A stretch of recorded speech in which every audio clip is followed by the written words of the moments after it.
கொண்டிருக்கிறோம். மேலும் இந்த சைவ சமயத்திலே ஆண்டவனுக்கு செய்யும் தொண்டை விட அடியவருக்கு செய்யும் தொண்டே சிறந்தது என்று கூறுவார்கள். அதுபோல தன்னை வருத்தி, தன் உடலையும் வருத்தி, தனது மனதையும் வருத்தி இறைவனுக்கு தொண்டு செய்தே வாழ்ந்தவர்கள் தான் பின்னாளில் சமயக்குறவர்களாக 63 நாயன்மார்களாக வந்திருப்பது நீங்கள் அறிந்திருப்பீர்கள். அப்படி தனது உடலையும் தனது மனதையும் வருத்தி இறைவனுடைய ஆலயங்கள் செழுமை பெற வேண்டும், புராதன ஆலயங்கள் புத்துளி பெற வேண்டும் என்ற எண்ணத்திலே அமைந்ததுதான் இந்த உழவாரப் பணி என்ற ஒரு பணி. இது எவ்வளவு சிறந்தது என்று அதை அனுபவித்தால் மட்டுமே இது புரியக்கூடிய விஷயம்.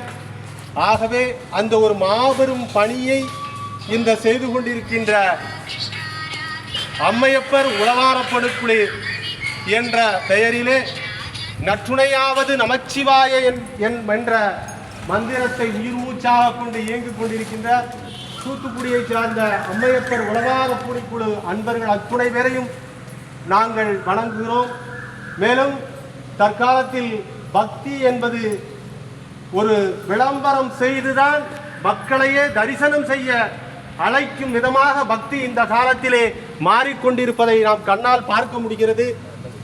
அதற்கு இடையிலே இப்படி ஒரு விளம்பரமே இல்லாமல் தன்னை அர்ப்பணித்துக் கொண்டு நாயன்மார்கள் எவ்வாறெல்லாம் தொண்டு செய்தார்களோ அதுபோல தன்னால் முடிந்த அளவு திருப்பணியை செய்து கொண்டிருக்கின்ற இந்த அன்பவர்கள் எங்களுக்கு அடியவர்கள்தான். மேலும் இந்த உழவார பணிக்குழு என்று சொல்வதை விட இது ஒரு உழவார படை என்று சொல்லும் அளவே சால சிறந்தது. ஏனென்றால் மன்னருக்கு எப்படி படைகளெல்லாம் பேருதவியாக இருந்ததோ அப்படி புராதன கோவில்களுக்கு இந்து ஆலயங்கள் அழிந்து கொண்டிருக்கிற விளிம்பிலே இருக்கிறது. அத்துணையும் செம்மைப்படுத்துவதற்காக நல்முத்து எடுக்கும் தூத்துக்குடி மாநகரத்தில் இருந்து ஒரு உழவார பணிப்படை கிளம்பிக் கொண்டிருக்கிறது. இந்த படையின் வேலை திருப்பணி செய்து புத்தொளி பெற்று ஆலயம் திறந்து விளங்க வேண்டும் என்ற எண்ணம் சிறப்புடனே விளங்க வேண்டும். இந்த படையின் செயல்கள் அத்துணையும் நன்றாக நடக்க வேண்டும் என்று இந்த தருணத்திலே நாங்கள் பிரார்த்தித்துக் கொள்கிறோம்.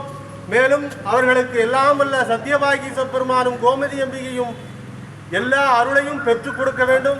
மேலும் இந்த உழவார பணிக்குழுக்கு பின்னால் இருந்து இயக்கிக் கொண்டிருக்கின்ற நன்கொடை அளித்த அத்துணை அன்பர்களுக்கும் இந்த அருளும் போய் சேர வேண்டும் என்று இந்த களக்காடு ஊர் பொதுமக்கள் சார்பாக அவர்களை வணங்கி இந்த பணி சிறக்க வேண்டும் என்று நான் ஆண்டவனை பிரார்த்தி விடைபெறுகிறேன்.